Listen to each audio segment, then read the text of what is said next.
Hello, my name is Matthew Williamson. I'm here today from the Monterey DUI Defense Center to talk about a first offense DUI in Monterey.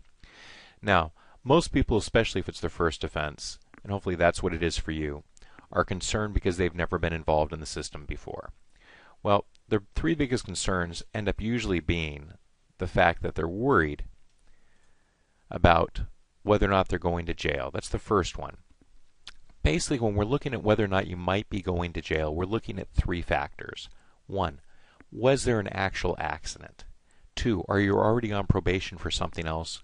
And three, other charges. Now, if there was an accident, it really depends on whether or not there were injuries. If there were injuries, then you are definitely facing real jail time. For most people on a first offense, they are facing a jail sentence, but they're usually allowed to do some sort of jail alternative. We call it work alternative in Monterey, basically like a community service type situation. If you're on probation, the probation violation can trigger an actual jail sentence.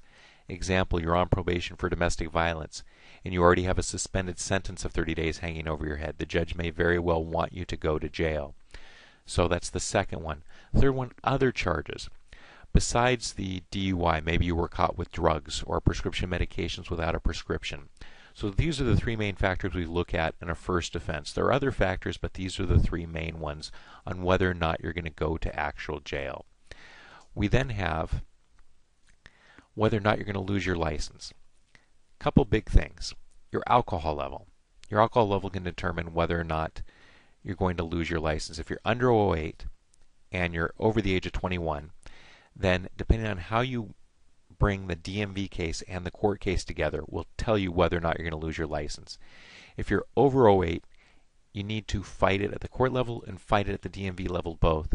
The good news is on a first offense DUI, assuming no injury accident, assuming over the age of 21 and assuming a non-commercial driver, you're usually looking at losing your license for only a period of a month, on a practical level sometimes 2 months. However, that changes if we get to issue number 2 that's on the screen. And that's, was there a refusal? If there was a refusal, you could be looking at losing your license for a year. That's a complete loss of license. And what I mean by that is no restricted license to and from work, no 30-day or 60-day suspension before getting the restricted license. What you're looking at is losing your complete rights to drive for 1 full year. So I highly recommend you get an attorney that handles the DMV case. Public defenders don't deal with refusals at the DMV level. 3, do you have prior tickets? Why would prior tickets affect? Well, what we're looking at is how many points are on your record. If you end up with too many points during a period of time, example, 4 points in a year can lead to another DMV hearing and a possible loss of license. You get 2 points with a standard DUI. Let's say you have 2 other speeding tickets in the same year, you're looking at 4 points. So that's what happens there. So, again, Matthew Williamson, and we're here with the Monterey DUI Defense Center. And hopefully, if you have any questions, you can give us a call at 831-277-0990. Thank you.